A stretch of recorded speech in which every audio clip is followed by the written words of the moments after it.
Hoje tem café? Tem café? Hoje tem café? Pode. Tem café? Tem café? Pode. Pode. Pode. Café? Pode. Café? Quer café?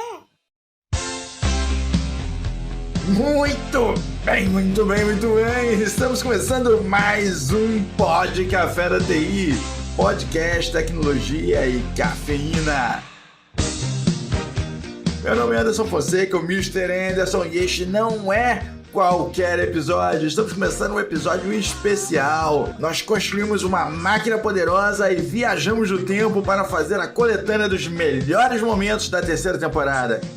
Eu sei que não precisa viajar no tempo para fazer a coletânea dos melhores momentos, mas a gente tinha verba de marketing sobrando e decidi gastar tudo. Vamos que vamos!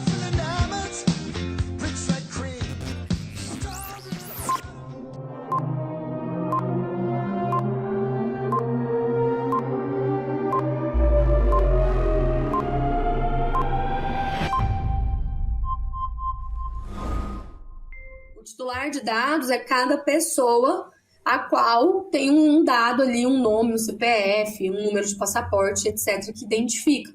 Lembrando que quando a gente fala de titulares de dados pessoais, a gente não está colocando e não se coloca de fato em empresas e etc. Somos pessoas, né? Os titulares são pessoas. Doutora, o que é larga escala, né? A definição do que é larga escala, numericamente falando, ou para nós de TI que é exato, não tem, é subjetivo. É ser analisado dependendo da situação, como você comentou aí, relacionado ao corretor. Um tem 1.000, outro tem 10.000, 10.000 é considerado larga escala, o 1.000 pode ser considerado. Seria isso, mais ou menos, doutora? É exatamente isso, até porque a gente ficou com uma definição que a gente chama de definição aberta, né? Então, vou fazer a leitura literal aqui para não ficar parecendo que a gente está falando algo que não é. Mas, basicamente, ele traz que o tratamento de dados pessoais em larga escala será caracterizado quando abranger números significativos de titulares, considerando-se ainda o volume de dados envolvidos, bem como a duração, a frequência e a extensão geográfica do tratamento realizado. Então, a gente tem duas grandezas, no mínimo aqui, né? Número significativo de titulares, considerando-se ainda o volume de dados envolvidos. Então, se eu tiver muitos titulares com muitos dados, a gente vai estar ali num cenário em que esse tratamento vai ser considerado como larga escala. E quanto mais abrangente ele for, maior vai ser essa probabilidade aí dele ser considerado. Essa resolução trouxe várias respostas que a gente, né, tinha as perguntas constantemente. Então, para algumas empresas, para algumas instituições, lembrando que a gente não trata só de empresas, mas para algumas organizações é um alívio, para outras organizações é a pá de cal, né? Se havia alguma dúvida de que precisava se preocupar com a LGPD, é definitivamente aquele momento em que fala, poxa, a gente tem que se preocupar mesmo. Então, eu chamo a atenção para as empresas do setor de saúde, que com a questão da quantidade, né, o tratamento em larga escala, considerando o número de titulares, e a sensibilidade dos dados também, isso coloca quase que todas as empresas desse setor no cenário de tratamento de alto risco. O desenvolvimento de tecnologias também fica numa posição ali complicada e todo mundo que trata dado de criança, adolescente e idoso precisa estar com isso no radar. E assim, acho que a gente já passou da época de ficar falando do quanto isso é importante, quantos dados são importantes. A gente nem tem dinheiro mais na carteira, tudo é no banco digital ali, que o acesso é na biometria. E a gente ainda não criou esse receio de entregar a nossa biometria, por exemplo, num condomínio qualquer em que você vai entrar numa sala comercial. Então, além de tudo, a gente precisa prestar atenção nisso e todos nós nos tornarmos os chatos da LGPD, porque a gente tinha uma pequena quantidade de pessoas atenta a isso, quem trabalha com isso, e não tem, vamos dizer assim, a adesão da comunidade. E aí até uma das questões em que eu sempre trago para dentro do IGDD, né, que é esse trabalho com a comunidade de conscientização, o que eu chamo de construção da cidadania digital, porque é só por esse caminho da educação e da regulamentação que a gente vai conseguir continuar utilizando a tecnologia de uma maneira segura e alinhada àquilo que é interessante para nós enquanto sociedade. Na prática, como é que funciona o conversational commerce? Funciona e como é que ele gera economia, recursos para as empresas? Vamos lá falar um pouco da prática que, você falou muita coisa bacana, você foram lá primeira a implantar a questão do WhatsApp para grandes empresas, sensacional. Eu acho que todo mundo precisa disso hoje em dia, cara. A galera deve estar, vocês devem estar, a fila de serviço aí na porta deve estar imensa, imagino. É por isso da dificuldade que a gente comentou aqui, por isso que a gente tem que trabalhar tanto formando pessoas, porque não dá para, como o Daniel disse, você falar para o cliente esperar 30 dias para a gente começar a trabalhar no projeto dele. Então, esse foi um dos nossos desafios de escalar. Mas, cara, basicamente, Conversational Commerce, a gente acabou se tornando referência em Conversational Commerce no país, principalmente para o mercado de telecom, e nada mais é do que vender através de mensageria, seja no canal que for. Hoje, obviamente, 99% das pessoas e dos celulares no Brasil tem WhatsApp, No Brasil é o canal de estimação do brasileiro, né? Cara, alguém não tem WhatsApp que tem celular? Eu não conheço. É impossível, cara. É impossível. A verdade, eu conheço sentido. Pessoas que têm telefone, o número de telefone já não funciona mais, não é dele, mas o WhatsApp tá logado. Você tem telefone? Não. E o WhatsApp? Não, mas eu tenho WhatsApp. Aí eu olho assim, pra quê? Ninguém mais liga pra ninguém, né, velho? Ninguém faz ligação por telefone, né, cara? Você liga pro WhatsApp, porra. Mas isso, nada mais é do que vender através de mensageria, e é o que a gente vem se tornando. Nada quer dizer assim, poxa, eu estou bem posicionado porque eu tenho uma plataforma Omnichannel. Estou bem posicionado porque eu tenho um sistema super robusto que faz isso ou aquilo. Eu acho que a resposta para essa pergunta ela é simples e ao mesmo tempo complexa de se resolver. Simples porque, cara, você tem que estar onde seu cliente quer e atender quando ele quiser. Acho que isso é a base para o funcionamento. Você tem que ser simples, claro e objetivo. Se você conseguir adquirir isso, e para isso você precisar ter uma plataforma A, uma plataforma B ou uma plataforma C, poxa, eu acho que você vai estar super bem posicionado no mercado digital. Que nada mais é, cara, atender offline, atender online, juntar tudo para que você mesmo citou o caso, né, Diogo? Cara, eu tive que repetir 3 vezes o que eu estava falando. Qual o sentido disso? As pessoas não têm tempo disponível para isso, cara. Então é estar bem posicionado, é você conhecer bem seu cliente, você entender que ele não quer receber uma ligação, como o Mr. Anderson anda recebendo ligações, cara. Ele não quer falar por esse canal. E a tecnologia tá ali para dar sustentação nisso, para fazer essas coisas serem um pouco mais simples, porque se for tudo manual, cara, aí nós vamos precisar de aí mais um mês para contratar mais algumas pessoas.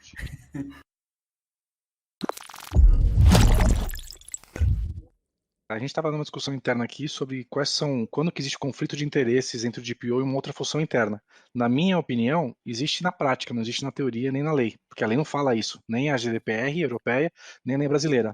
A gente fez um assessment, a gente fez uma consultoria para uma empresa, uma indústria que fatura bilhões de reais por ano, ou seja, ela está sujeita a uma multa aí de 50 milhões de reais por infração. Ela tem 5 clientes e 10 mil funcionários, 10 mil colaboradores, porque é uma indústria, né? E fatura bilhão.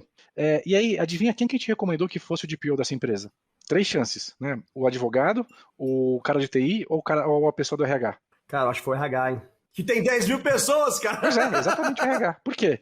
Ela conhece o negócio. De um lado eu tenho 5 clientes, do outro lado eu tenho 10 mil pessoas.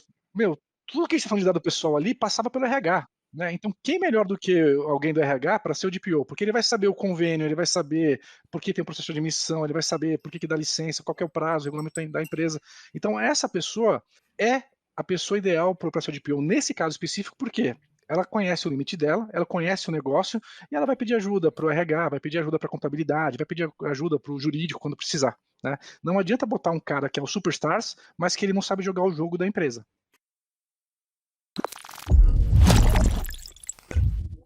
A gente está passando por um momento de transformação, acho que em sociedade, em tudo. Pensando na realidade do Brasil hoje, quantas pessoas que conseguem parar 4 anos, 5 anos para estudar e não trabalhar e colocar comida na mesa, pagar os boletos, que a gente já falou? Então, é quase impossível. É uma realidade muito diferente. Às vezes, lembro quando eu entrei na Provi que a gente se deparava muito com essas questões e conversava, quando eu estava à frente uma das nossas soluções, do ISA, que acho que a gente até vai falar mais dele, que você compara com Suécia, países nórdicos, nossa, ali as pessoas conseguem estudar, e não sei o quê, mas as pessoas conseguem parar, elas são pagas para estudar. Essa não é a realidade do Brasil. O que funciona lá não vai funcionar aqui. Então a Não gente vai. precisa entender e adaptar. Aninha, quando eu tinha 17 anos, isso foi há uns 80 anos atrás, mas enfim, eu estava começando a minha vida lá, querendo estudar e tal, com vários planos e projetos, e eu ficava revoltadíssimo com programas sociais. Eu ficava revoltadíssimo, ficava assim, gente, o Brasil quer ajudar todo mundo, menos quem quer dar certo, entendeu? Eu falei assim, cara, por que não tem apoio para quem quer vencer na vida, para quem quer ir além, para quem quer conhecer, para quem quer aprender? É muito difícil esse apoio aqui no país. Então, assim, tudo bem que passaram já 80 anos, mas é legal ver isso acontecendo agora.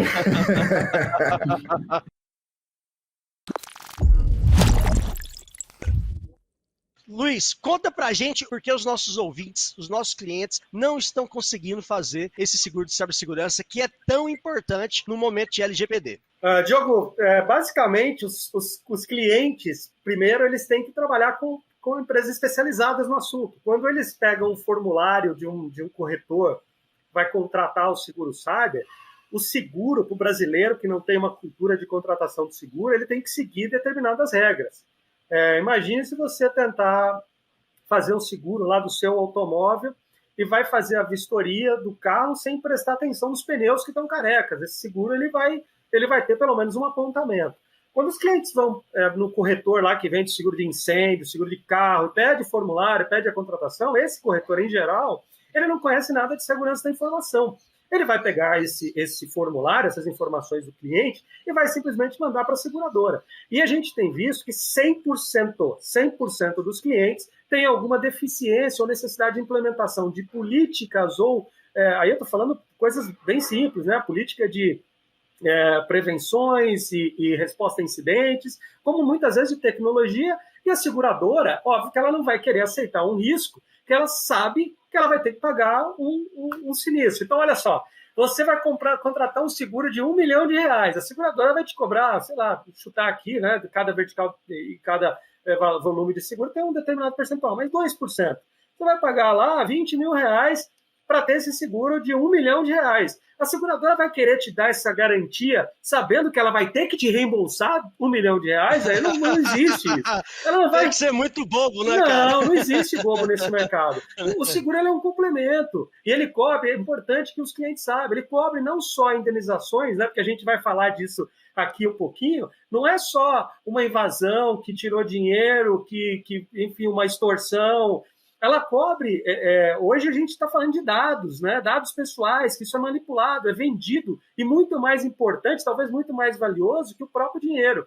E o seguro não só cobre esses prejuízos, né, que eventualmente você tenha, mas também custo de remediação, de melhoria de infraestrutura. Então, o cara sabe que ele vai ter que pagar, ele não vai te cobrar por isso. Isso não. O seguro é uma camada adicional que vai garantir para ele minimizar o prejuízo. Minimizar o risco. Ele precisa implementar soluções. E aí é o risco operacional do jeito que você queira contratar.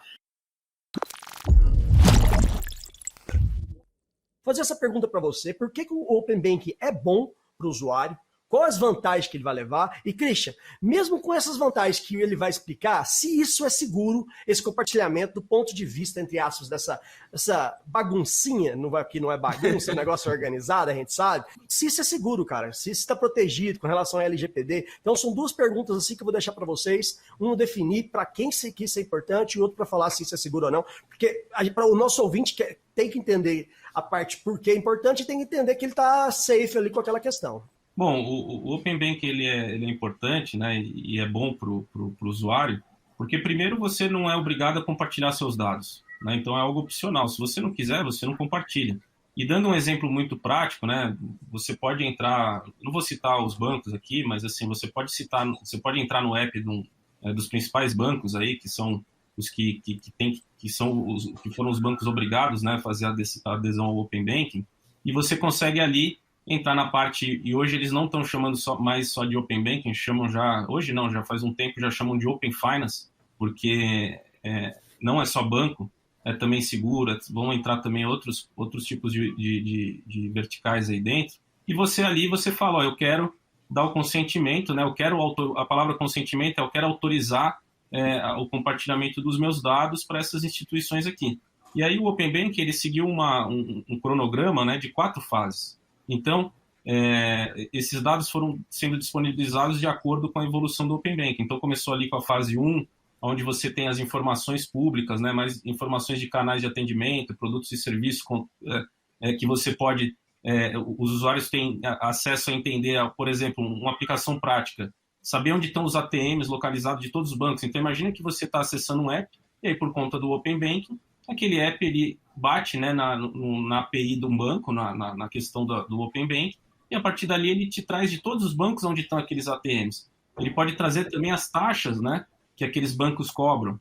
Então você pode, como usuário, comparar de forma muito fácil e entender, poxa, será que eu estou pagando a melhor taxa no banco que eu estou? Sim, não. E aí você conseguir mudar de um banco para o outro. Um outro exemplo é você ter comparador de produtos mesmo. Puxa, qual que é o retorno que aquele investimento está dando no banco que eu estou? Só que como eu aderi ao Open Bank, eu consigo ver também dos outros bancos. Então, é uma infinidade de serviços. E outros serviços também, a partir do momento que você passa também a compartilhar seus dados de transação, o seu histórico, né, toda a tua vida ali, né, de consumo também, obviamente que você não vai falar, poxa, eu comprei uma bolsa da Louis Vuitton, não é isso, tá? Então,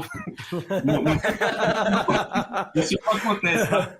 Se contenha, viu, Anderson? Se contenha, não precisa contar isso. Exato, fica se contenha. Então, isso aí não vai estar lá, mas assim, o que vai acontecer? Você vai conseguir receber, de repente, uma melhor condição de crédito, uma melhor condição de financiamento. Então, todas essas são as vantagens que, conforme as instituições forem aderindo e o Open Banking for se popularizando, as pessoas começarem a aderir ao Open Banking, as coisas vão começar a surgir. Então, eu acho que 2022 e 2023 vai ser o ano onde vão florescer aí utilizações de aplicações, apps e fintechs que vão trazer esse valor do Open Banking para a mão do usuário. É uma grande oportunidade de mercado aí também para quem é desenvolvedor, né? Várias possibilidades cara, novas, muita né? possibilidade. E assim, basicamente o que eu entendi, a hora que o João falava assim, eu só estava pensando competição.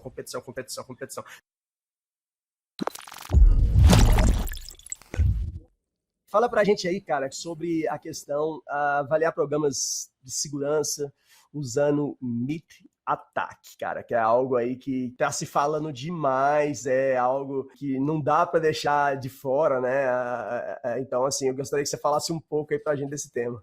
Exatamente. Quando a gente vai falar de... até chega a ser engraçado, porque quando a gente está falando de Red Team, a primeira coisa que vem na mente de todo mundo é MITRE, né? O MITRE, ele é o padrão principal para a gente definir todo o comportamento que um adversário, né, os nossos queridos cybercriminosos, né, aqueles que nos geram emprego lado negro também. Da força. O lado negro da força. Então, o MITRE, ele veio ele surgiu ali para resolver esses problemas, deixar o mundo um pouco mais seguro, reunindo as táticas que esses cybercriminosos, esses adversários utilizam. E qual que é o detalhe interessante? Com base na metodologia CyberKeychain, que é uma metodologia é um framework até de guerra, o CyberKeychain, onde você tem a forma de como as etapas que você faz para efetuar uma intrusão, eles juntam com o MITRE ATT&CK e aí geram táticas, técnicas e procedimentos que são formas que os atacantes eles agem. Então, quando a gente vai falar de testar um produto, testar uma rede, testar um serviço, a gente tem inúmeros aspectos a serem considerados. Cada grupo existente e mapeado pelo MITRE ATT&CK, ele tem o seu foco e seu direcionamento. Então temos grupos como especificamente que focam em financeiras, focam em petrolíferas, focam em usinagem e entre outros tipos de ramos de negócio, e cada empresa tem uma forma, isso tem suas referidas táticas. Eu diria também que uma andorinha só também não faz verão. Então, a gente precisa, assim, como comunidade mesmo, né, de profissionais de TI, né, como profissionais de segurança no geral, ter essa conscientização e, assim como o Diogo também falou, né, por exemplo, hoje o antivírus ele já não é mais suficiente, né? Então, isso me lembra até uma metodologia, né, um modelo de implantação que é muito usado nos backbones privados, também nas clouds, que é o Zero Trust, né? Então, o Zero Trust ele teve uma alta, né? Foi um trend de pesquisa após os ataques de ransomware, porque ele fala justamente, a primeira premissa é não confiar em ninguém, verificar tudo e, principalmente, assumir a brecha. Então, assumir que uma hora você vai ter algum comprometimento e, consequentemente, né, ter um plano de artigo resposta. Interessantíssimo aí do banco indiano que foi hackeado recentemente, que, pô, as regras de tinha falha, tinha tudo. As regras de falha estavam totalmente ridículas. Segundo o especialista lá, foi, cara, qualquer pessoa iniciante, beginner, teria entrado, porque estava super mal configurado. Então não adianta você comprar uma firewall, não adianta você comprar a melhor solução de CIEM, se você não juntar tudo isso e a gente ir para uma cadeia, e tá uma cadeia no sentido de como solução.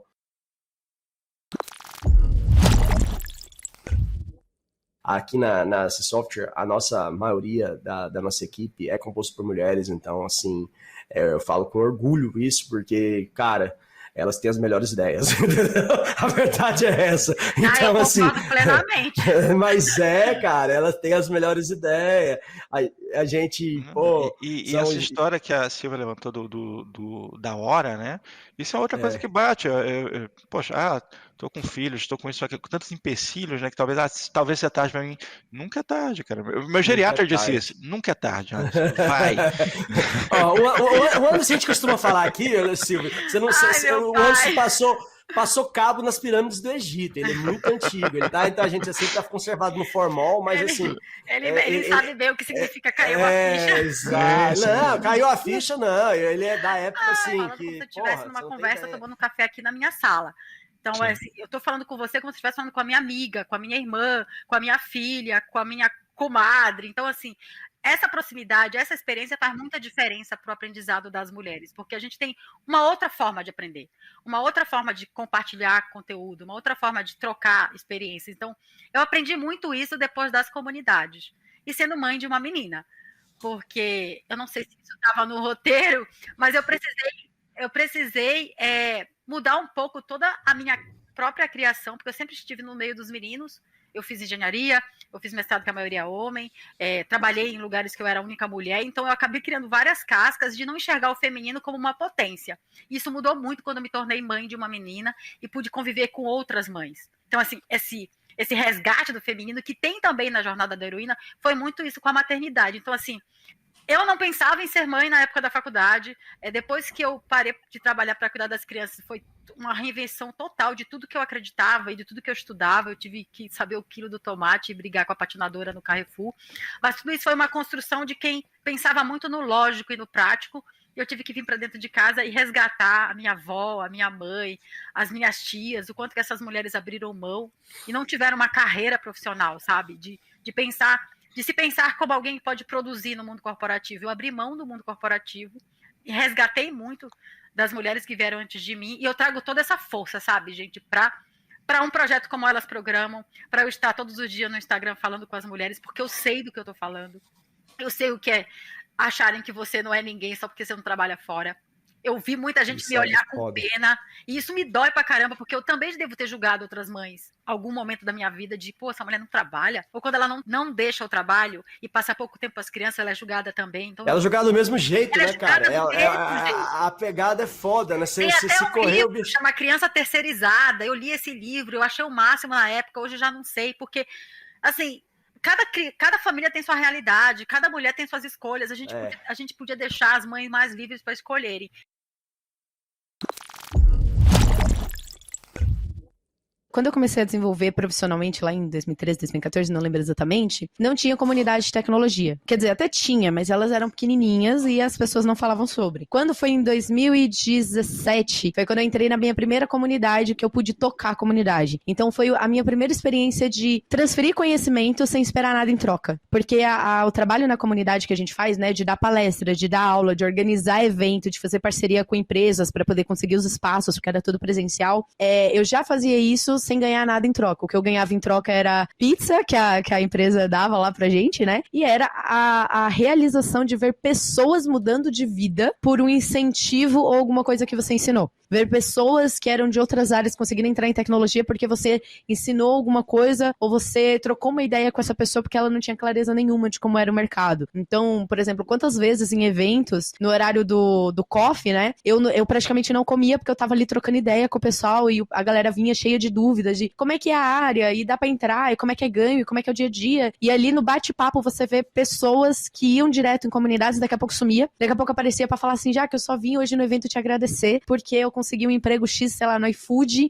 e, mudou minha vida porque eu ganhava um salário de telemarketing, agora eu ganho um salário muito maior, consigo ajudar minha mãe em casa, a gente conseguiu trocar de casa e essas situações, elas são reais, né? Pessoas de verdade vieram me contar isso e é muito gratificante. Então, eu acho que o sucesso da comunidade me fez começar a repensar se eu queria ser de trazer o que eu acho certo ou errado para essas lives. Eu gosto de trazer a vida como ela é. O mercado, ele desse jeito, a gente tem que jogar o jogo, né? Pra quem tá começando, não é uma tarefa fácil. É muita coisa pra aprender e não é fácil conseguir o primeiro emprego. Porém, depois que você entra, aí você pode até escolher onde você vai trabalhar. Porque o mercado, ele precisa de muita mão de obra, né? A Brascom tá falando em 700 mil vagas até 2024. Ou seja, são 700 mil vagas em 2 anos. É muita vaga. Só no Brasil é mais de 200 mil. Então é muita, muita, muita vaga pra pouca gente que tá se formando, né? Como deve. O formando não necessariamente com graduação, se formando estudando por si só. O problema é que o mercado, ele quer pessoas formadas. Ele quer pessoas que já entram e já começam a programar. E as pessoas júniores, as pessoas que estão começando, elas têm de fato pouco espaço para começar, tem poucas oportunidades. Mas é uma realidade que eu estou muito otimista, né? Eu até fiz um vídeo lá pro meu YouTube falando sobre esse assunto, que assim, conforme as empresas forem entendendo que se elas não formarem os profissionais, elas não vão ter profissionais para ocupar as vagas, elas vão começar a investir mais em programas, né? Tem empresas como a iFood, F-Câmara, que já tem programa para quem tá começando. Então, ficar muito atento a isso, aceitar oportunidades de estágio, até estágio não remunerado, se a sua realidade permitir isso, né? Pra você conseguir com segurança. Porque como o mercado tá precisando muito de profissional, esses profissionais, eles estão entrando da forma que podem para essas vagas, e aí o assunto de segurança, ele só é tratado quando há falhas.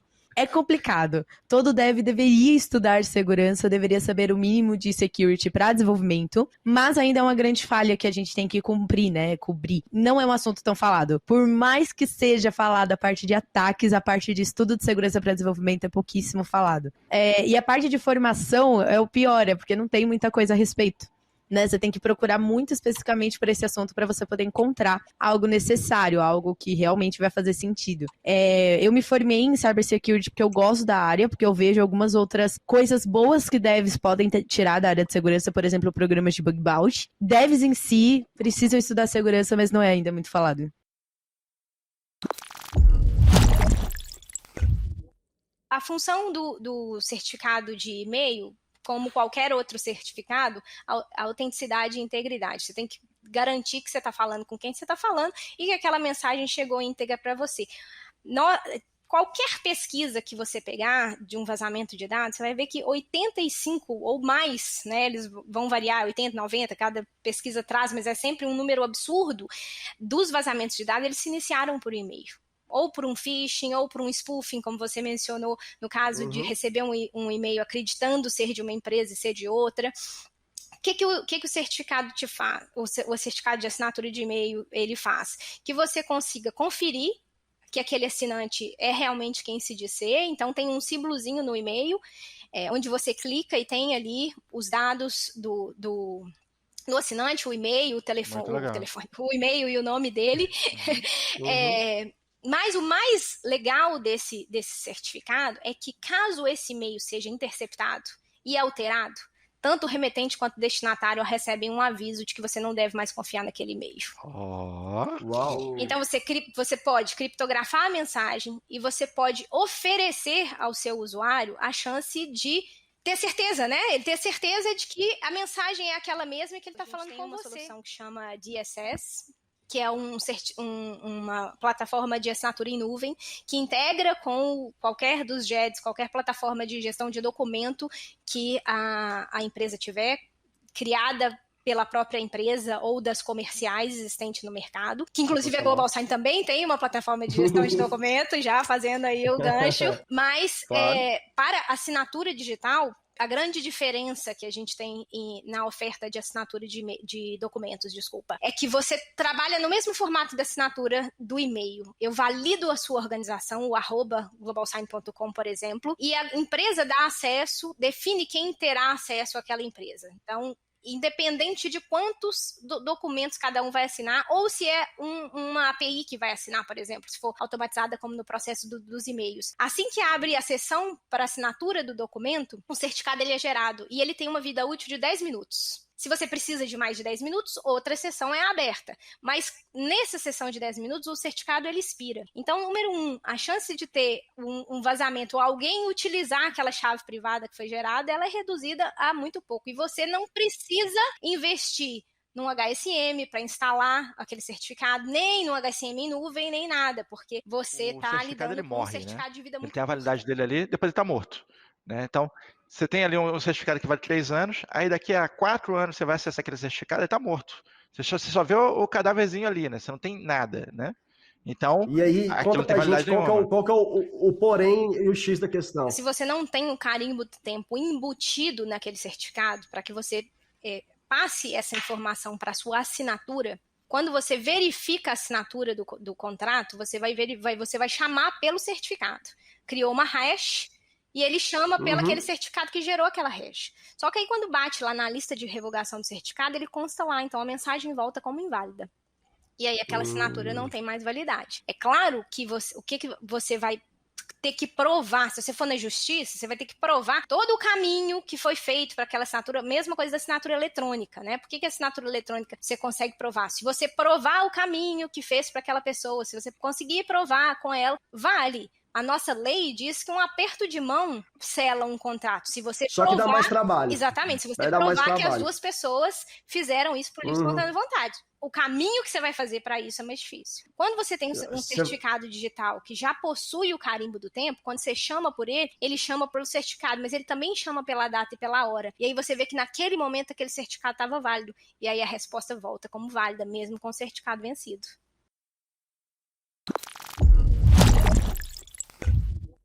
Porque hoje em dia a gente tem tanto site gratuito pra resolver exercício, pra praticar, né? Ou até esses cursinhos gratuitos de YouTube, na internet, Udemy, enfim, tem um monte, né? Então, poxa, é gratuito, sabe? Às vezes é um cursinho de 3 horas, que você pode ali experimentar um pouquinho de Python, então experimentar um pouquinho de JavaScript, HTML, CSS. E eu acho que nada melhor do que experimentar pra você saber o que você mais gosta. Então, eu sempre aconselho a galera usar e abusar dos cursinhos gratuitos e dos sites aí de exercício pra entender qual que gosta mais, qual se identifica. Fala pra gente um pouco, Steph. O que faz um back-end? O que faz um front-end? Sensacional. Pensando aqui em front-end, né? É aquele bem clichêzão assim, é a parte ali mais visual que a gente tá vendo da página, né? Então, sei lá, pensando ali se o botão tá azul, tá verde, tá laranja, né? Como vai ficar a disposição das coisas na página, aí também entra um pouquinho de design ali no meio, né? Já seria uma outra vertente, mas assim, também tá muito relacionado ali com front. Então, como que a gente vai colocar aqueles botões, separar as coisas na tela, isso é uma parte mais ali do front-end, né? Então, colocar as informações, sei lá, se é uma tela ali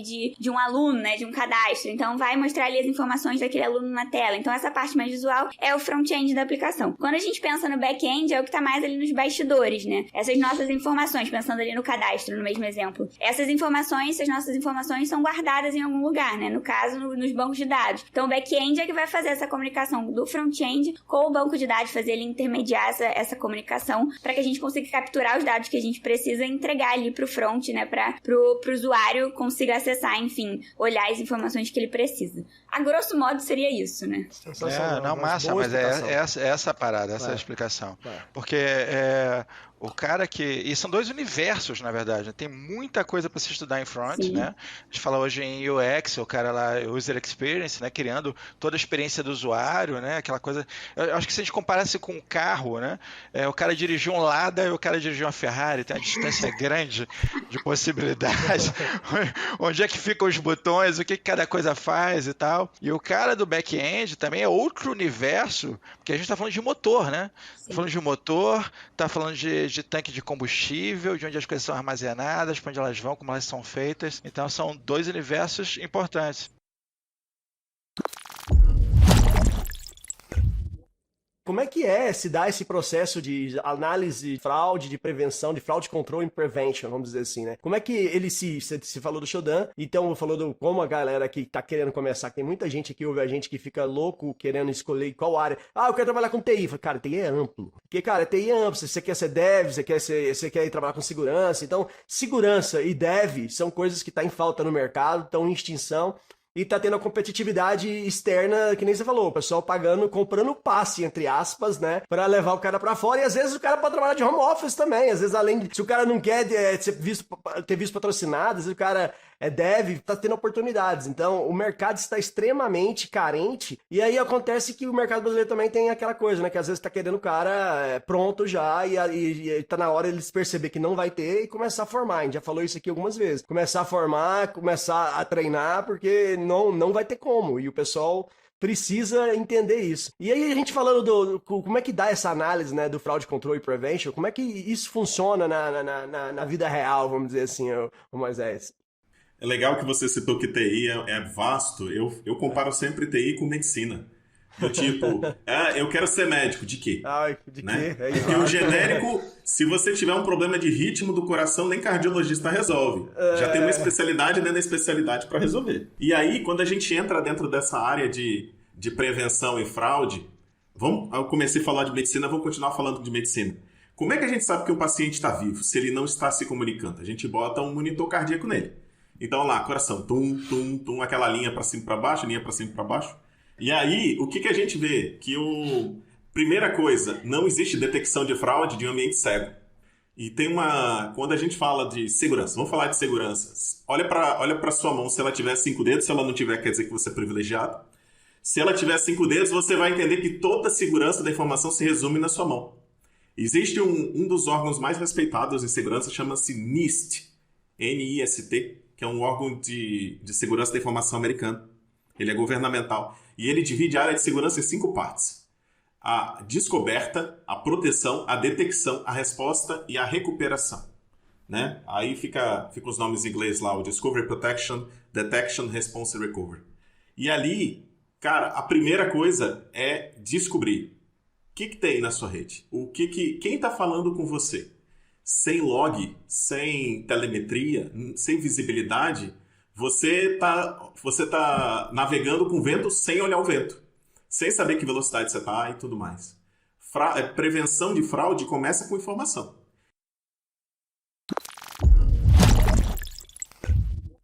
Queria que você falasse um pouco mais do Bank as a Service aí, que é a proposta, pelo que eu entendi, do Original Hub, né?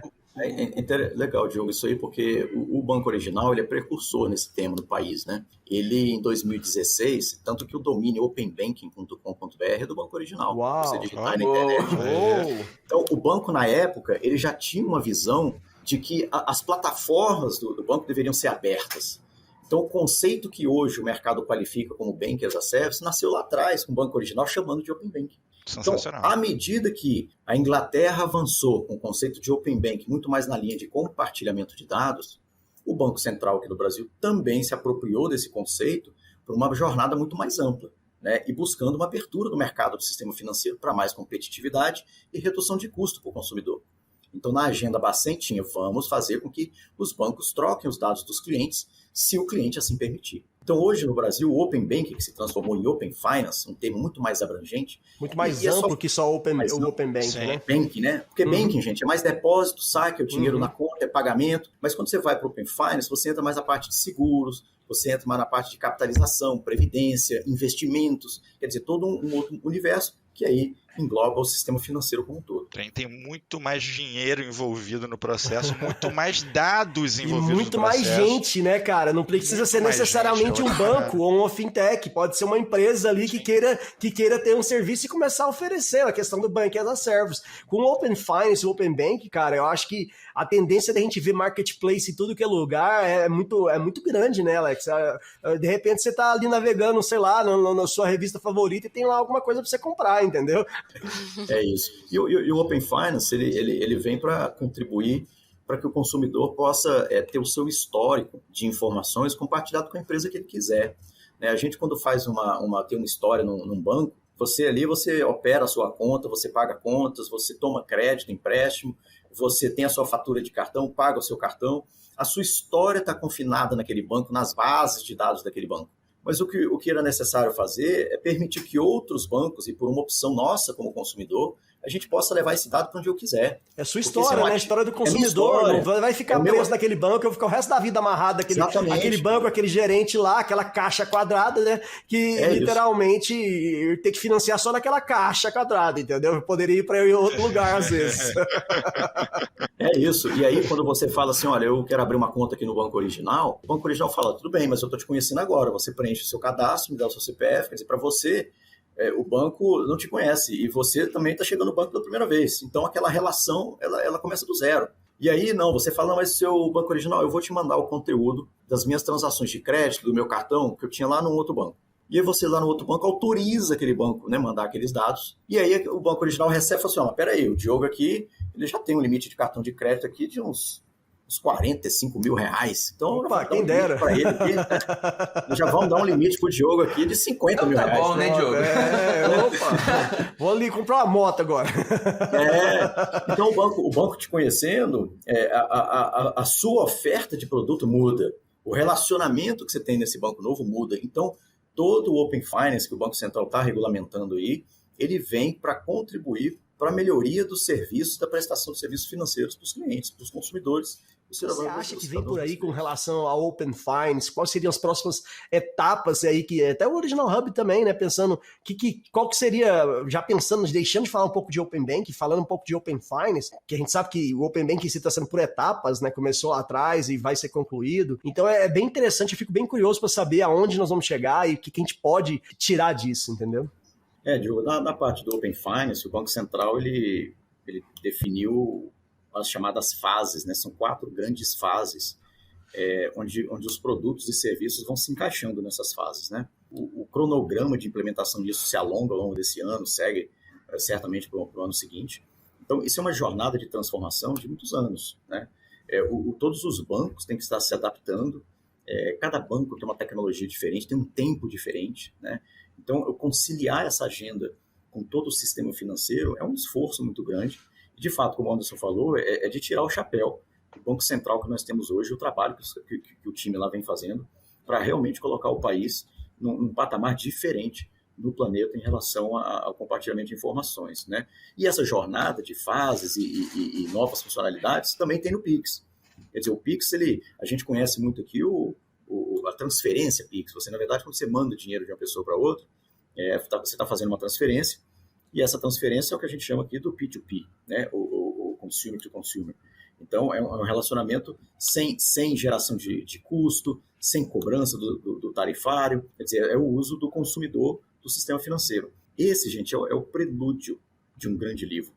Né? Existe um conjunto de novas funcionalidades que estão por vir que vão transformar o Pix realmente em uma grande infraestrutura. Então, o próximo que a gente está vendo é o pagamento. Você pode pagar com o Pix hoje. Né? Então, você começa a ter o Pix como um meio de pagamento, e na última divulgação que o Banco Central faz do volume trimestral, o Pix já se tornou o meio de pagamento preferido do brasileiro. Estava no Cloud Summit na semana passada em Miami, onde uma frase que mais me impactou durante uma apresentação, uma keynote, foi... ele começou assim: "The code is the new math", ou seja, o código é a nova matemática. Falando justamente isso, cara, que passou da hora das escolas começar a ensinar desde o básico pra pessoa código. Ela tem que ensinar código ali, porque vai chegar num futuro que basicamente a pessoa não tem uma calculadora pra isso, né, cara? Então a pessoa tem que ter uma noção. A calculadora ainda a pessoa consegue fazer as contas básicas de matemática. Agora, se você não tem uma noção de código, nem aquelas softwares low code da vida você vai conseguir usar. Pode ter toda uma geração de analfabeto digital da nova era. E isso aí o Brasil tá muito atrás, né, Nina? Se você que teve a experiência de ver gente do mundo inteiro e falou da galera dessa idade, é realmente impressionante, né, cara? Eu acho que tem muito a ver com isso. Com eles verem código na escola, verem código desde pequeno ali, né? Que aqui no Brasil, infelizmente, não tem isso. É muito conteudista pra pensar no Enem, antigamente no vestibular, né? Sou das antigas, etc. Justamente essa divisão de é de exatas, é de humanas, é de biomédicas, de que a gente vai ensinar exatamente essas matérias. E conforme foi passando os anos, eu fui enxergando a importância da gente não colocar tantas pessoas em caixinhas. De que hoje eu falo, gente, eu sou de design, mas eu trabalho com tecnologia, eu não preciso me encaixar numa caixinha. Porque a mente humana, na hora que olha pra aquela tela, deixa eu sair aqui, deixa eu ir pra outro website, que esse site tá meio poluído, não tá tão clean. Cores, eu não vou conseguir. linguagem, Sim, tem todo um monte de coisa que tem tudo a ver, imagino eu, né, Nina?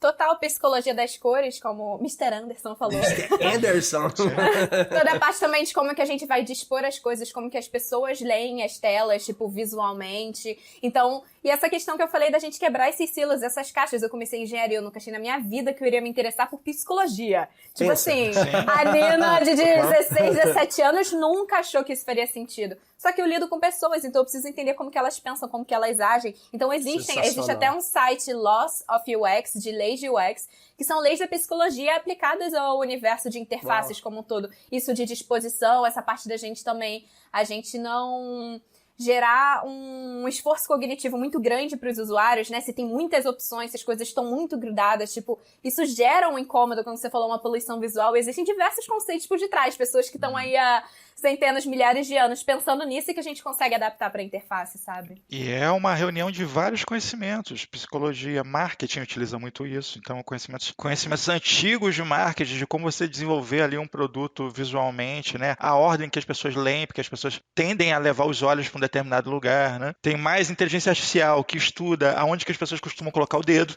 Que também ajuda, né? Onde é que o usuário bota o dedo? O cara começa botando o dedo aqui, ou então o dedo descansa esse dedão aqui. Tudo isso interfere no produto. Então, o botão de pagar tem que ser ali.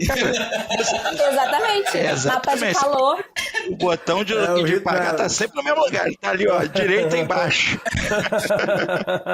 Se você botar em outro lugar, você vai deixar o usuário confuso. É o heatmap ali. Aí que é interessante você pegar os dados, né? Você tem que ir lá e ver, verificar. Dados, tecnologia. Totalmente. Tecnologia é fundamental para saber aonde mais... Apoiando ali a experiência, apoiando a tomada de decisão de uma interface, né?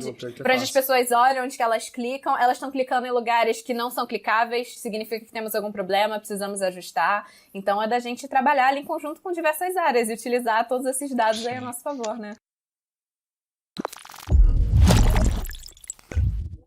Eu tinha que fazer estágio e eu fiz um monte de currículo e mandei para as empresas. E um ano depois, a Brahma, a antiga Brahma, me chamou, né, para fazer uma entrevista. Isso um ano depois. A minha mãe faleceu em janeiro, isso já era dezembro do mesmo ano, mais ou menos. E ali eu fiz a entrevista, tive a sorte de ser uma mulher que estava me entrevistando, então ela já me olhou com aquela cara de coleguinha, né, perguntou o que eu sabia, Exato. Perguntou o que eu sabia, falei absolutamente nada.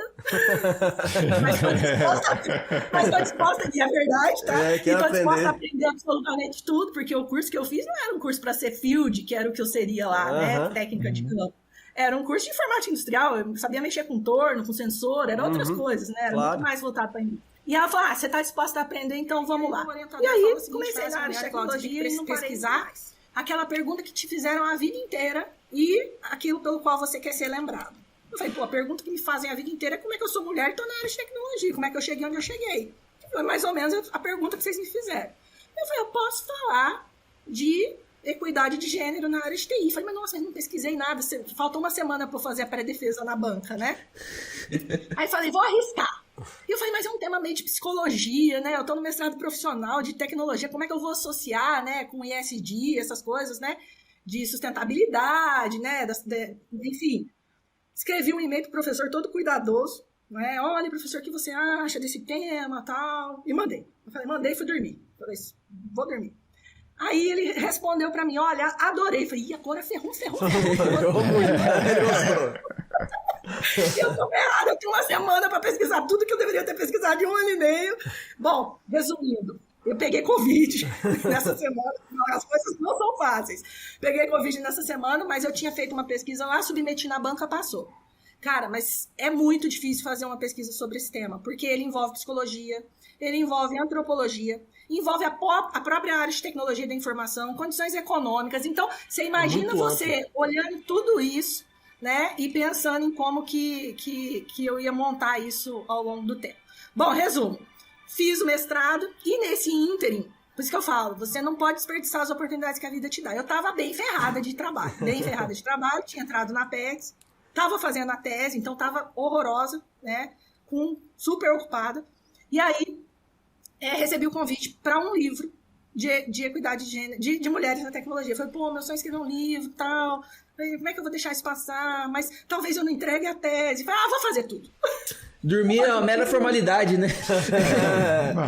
Vamos pra lá. Vou fazer tudo. É um capítulo só. Falei, tomara que baixe um santo lá, eu escrevo esse negócio e sai. Beleza. E aí escrevi. Eu lembro que eu tinha perdido... deu uma crise na empresa que eu estava trabalhando, parou o sistema, entrei numa sala de crise. Covid, mas tem que dar uma crise também. Sempre. Eu dei um exemplo lá da Ambev por causa disso, não mudou nada, eu lembro as mesmas coisas. E aí, acabou a crise, eu não consegui dormir, porque subiu aquela adrenalina, né, da sala de guerra, e falei, putz, vou escrever o livro. Sentei numa sentada, papapá, escrevi o livro, e é assim que eu dou conta das coisas. Numa sentada.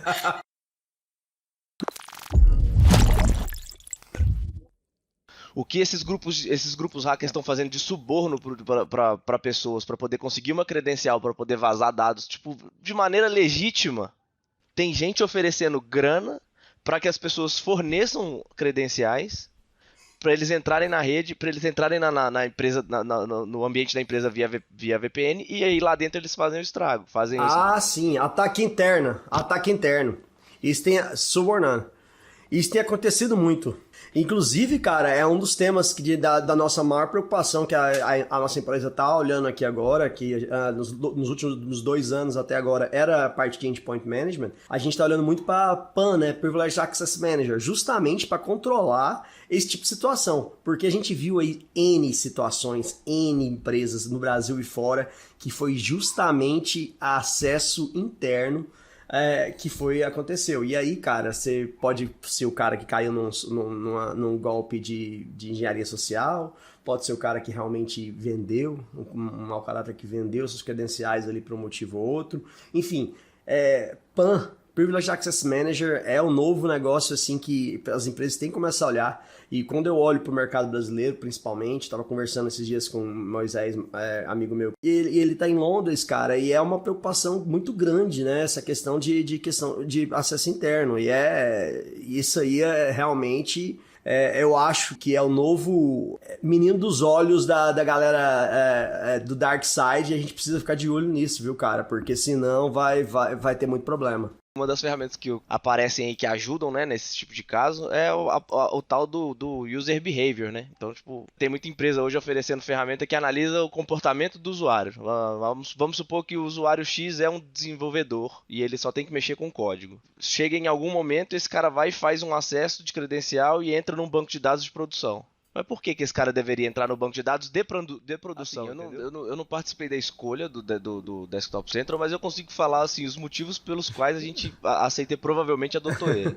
A primeira parte foi o Patch Management, que aí a gente fazia a gente consegue gerenciar tudo de tudo.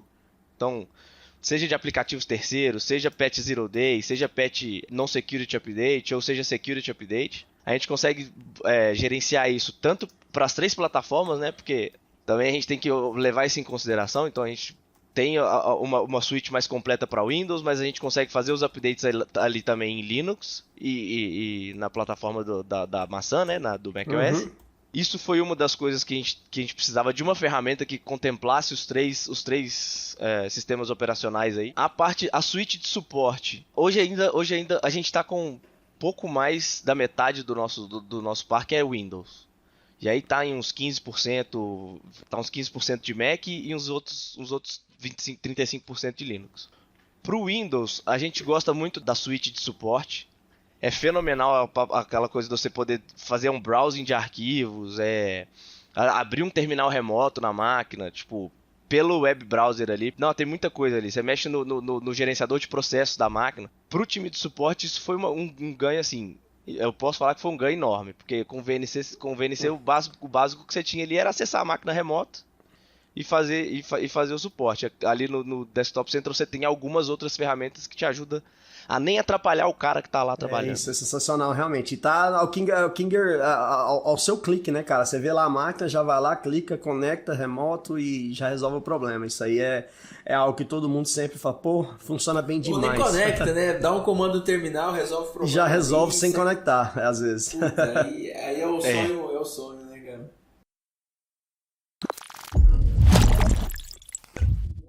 Como é que tá esse cenário, cara, de cibersegurança aí global e também no Brasil hoje? Como é que você vê esse cenário, cara?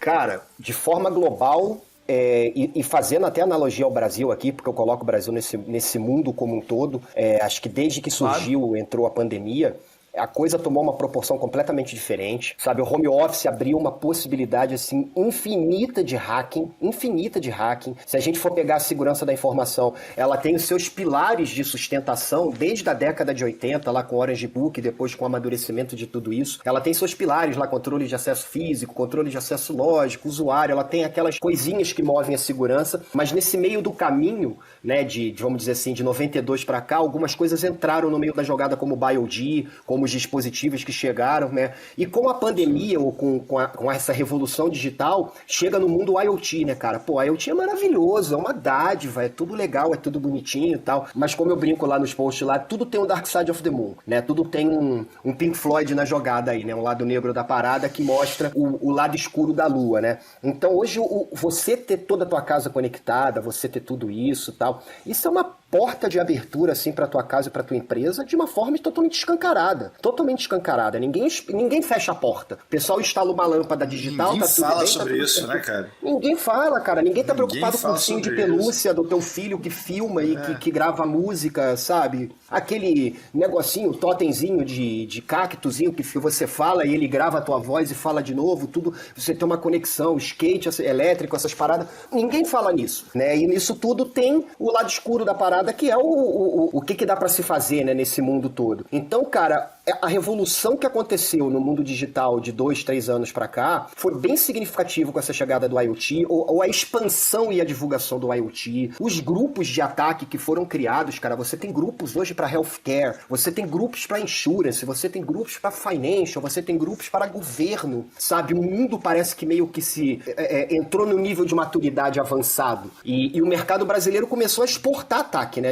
A gente trazia coisas para dentro e agora a gente tá começando a mandar coisa para fora. Tem muito RAT que é utilizado em banco aqui no Brasil, que está sendo utilizado em banco na América Latina, que já foi pego variante desse banco em bancos lá na Grã-Bretanha, sabe? Então o brasileiro também está começando a exportar o mundo do hacking, da cybersecurity para fora, né? E por outro lado, o profissional em si também, né? Porque é um profissional bem requisitado, o brasileiro é bom no que faz, o brasileiro ele tem o jogo de cintura tanto no mundo da engenharia social como no mundo técnico. Máquina de uma linha de produção de uma fábrica automotiva que estava lá no chão industrial, que nunca teve rede, que agora teve que entrar na rede para você controlar. Aí você pega a máquina Windows XP com PowerShell já rodando uma aplicação desenvolvida em 1984. Exatamente isso, cara. E você chora, né? Cara, muitas empresas, quando você vê que é uma aplicação crítica, elas migram. Elas param a linha de produção 1, 2 dias, tal, porque o risco associado hoje é muito alto, principalmente quando você fala de uma indústria automotiva, que você tem segredos, sigilos ali de projetos, de produtos, assim, absurdamente. E geralmente são ambientes ligados no mundo inteiro, né? Eles são controlados, mas são ambientes ligados aí pelo mundo inteiro. Então, quando essas empresas se deparam com uma situação dessa, elas acabam fazendo um investimento, chama uma empresa, desenvolve ou faz alguma coisa, enfim, faz um upgrade. Agora, quando tu pega o Zezinho da esquina, cara, ou um escritório de advocacia que tem um sistema lá desenvolvido em 1994 e que tem seus 5, 10, 15 mil clientes, sofre um ataque,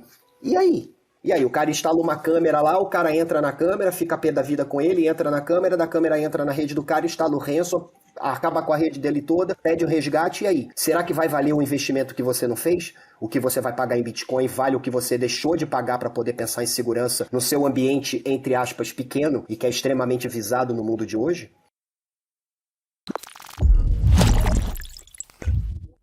Cara, assim, tinha muitas empresas no mercado que entregava, às vezes, justamente a máquina, alugava a máquina, né? Tinha várias empresas, ainda tem várias empresas grandes no mercado. E esse combo, esse chamado full outsourcing aí, você acha que foi o pulo do gato, vamos chamar assim, para o modelo de negócio de vocês? É isso que agregou valor realmente? É isso que você acha que fez vocês se destacarem aí nesse mercado? Eu acho que a gente busca resolver um problema, né? Porque simplesmente fazer uma operação financeira de pegar uma máquina e locar sem nenhuma camada de serviço, isso não tem valor. Isso vamos pensar que seria o mesmo formato de um leasing operacional para a companhia. A partir do momento que você agrega serviço, você traz valor para a companhia, né? Então você resolve um problema para ela que hoje seja do pequeno empreendedor que não tem um TI interno ou um escritório de advocacia que não é o core dele ser um TI, não ser uma empresa de TI. Então você resolve o problema dele de não ter um TI, ou seja, de uma grande companhia, os aspectos logísticos e operacionais e desafiadores dessa grande operação. A gente atende hoje, por exemplo, as farmácias Pague Menos, as lojas da Samsung em shopping centers, as lojas Spice também em shopping centers. Você imagina o desafio, hoje a Pague Menos está em mais de 600 Quando é a hora de identificar, né, o momento certo de fazer um outsource, né? Como se identifica que talvez eu esteja nesse momento? E nesse momento, nesse ambiente híbrido, como é que vocês estão fazendo a questão de logística? Vamos supor que o Mr. Anderson tá lá na casa dele, tá precisando de uma máquina, vai direto pra casa dele, ou a empresa que tem essa logística. Como é que funciona isso, Renan? Vamos lá, eu vou ser polêmico, que eu também sou dos adeptos do presencial também. Vamos lá. Eu vou ser polêmico aqui, mas eu acho que o híbrido é um caminho sem volta. O home office eu não acredito, aí sim, 100% home office, até pela relação interpessoal das pessoas também, acho que é importante também. E claro que também em momentos exatamente como uma Arquilock, uma empresa que cresce de forma exponencial, é difícil às vezes você acertar o processo quando você está todo mundo de home office. Se o nosso crescimento foi acelerado nesses últimos anos, eu te digo que ele cada vez se torna mais acelerado porque a gente trabalha com cifras maiores e com contratos cada vez maiores também. Quando a gente fala assim do desafio do logístico, isso foi um cenário que a gente até então nunca tinha enfrentado, né? Porque antes da pandemia, o conceito de entrega era todo na empresa. Eu entregava as máquinas na empresa, fazia rollout das máquinas da empresa, e a partir da pandemia a gente teve que se adaptar. Primeiramente, como eu me adapto, os meus técnicos, os próprios nas capitais e regiões metropolitanas, eles conseguem fazer esse processo logístico para mim, então de entrega dessas máquinas, mas a gente também atua com diversas transportadoras, porventura até mesmo os correios, para fazer o processo logístico de entrega em algumas localidades. Tá? Mas é algo que a gente teve que homologar uma série, mesmo o conceito de parceiros a gente usou para a transportadora.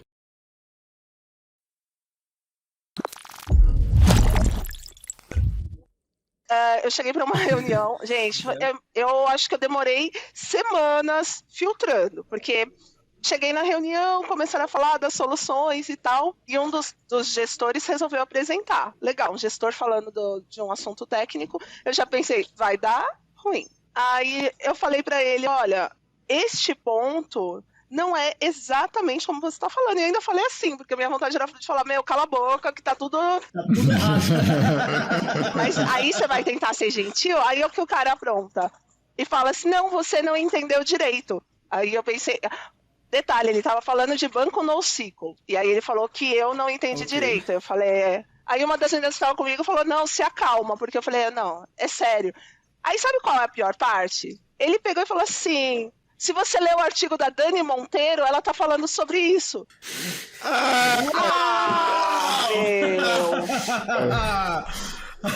Aí você chegou lá e falou assim: você quer dar um RG? O que você falou pra ele? Eu ainda virei pra menina e falei: gente, quem eu sou? Porque agora eu tô preocupada, né? Cara. Não. O que você fez? Você jogou crachá nele? Tinha que ter jogado ele. Segura aí, meu querido. Cara, você tinha que jogar assim: você sabe com quem você está falando? Você tinha que ter jogado uma lesa nele, entendeu? Prazer, não, e pior é que depois disso, o pessoal que tava na reunião passava o tempo inteiro falando, Dani. E eu acho que ele se ligou, mas também não ia dar o braço a torcer. Mas o que me deixou com muita raiva esse dia foi que, legal, 20 anos de carreira, tem alguns assuntos que eu conheço bem e ainda tem sempre alguém para não me deixar falar, né? Para entrar, me cortar. E ainda citar um artigo meu pra mim. Ah, não. Não, mas Dani, é muita sacanagem, cara. É tipo assim, a gente tentando nos colocar no seu lugar, entende? Deve ser muito frustrante, entendeu? Deve ser algo realmente assim, cara, pra mim deu, porque não faz o menor sentido. Uma ideia que realmente é sensacional, você tirar o básico, você gastar tempo, perder tempo de responder coisas que um chatbot pode responder, pra quê? Sensacional, você ia maximizar a produtividade, tudo. Qualquer gestor ia falar, pelo amor de Deus, constrói ontem, né? Pra que não? Aí, não, deixa isso pra lá, e depois acatar a mesma ideia pouco tempo depois, não tem como, realmente é um prejulgamento não levar a sério, e eu acho que você fez o caminho certo aí de pegar suas coisas e move on, porque não dá, né, cara? E acontece, isso com a mulher negra acontece, depois eu fui pesquisar, fui tentar entender mais o que estava acontecendo. E essa invisibilização acontece muito, né? O não deixar falar, o não deixar aparecer, o não convidar, o não incluir, o não gostar. E o não gostar é porque esteticamente até é como se sempre fosse chocante. Então chega uma hora que dá uma cansada, assim, tipo... Conta pra gente como é que foi essa evolução, chegar aí pra inteligência artificial, cara, é o novo, todo mundo só se fala disso, né, cara? É uma loucura. Sabe o que acontece? Nesse período trabalhando com dados, tudo foi mudando. Então, eu comecei lá com o SQL 2005, quando falavam assim, 100 GB, já me dava tremedeira. Eu falava, como que eu vou lidar com isso? O que eu vou fazer?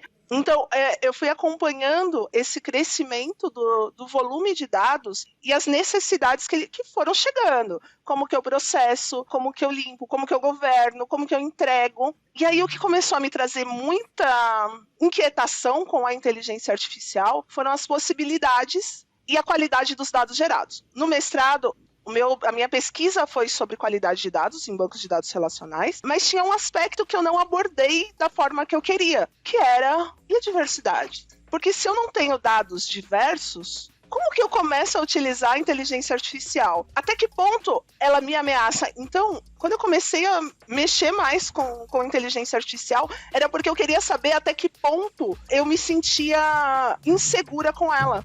E aí foi até o mesmo momento que veio o documentário, que várias pessoas, aliás, foi acho que um pouquinho antes do documentário da Netflix. Eu precisava entender o que eu podia fazer de diferente. O que a inteligência artificial ela pode fazer de diferente para as pessoas? O que eu posso fazer de diferente dentro do meu trabalho? Também não foi aquela coisa assim de amor à primeira vista, mas era medo. Eu falava, cara, eu vou ter que duplicar aí o remédio para ansiedade, porque cada vez que eu penso em uma possibilidade, o rolê era bem... Cada vez que eu penso em uma possibilidade diferente, eu penso em coisas ruins acontecendo.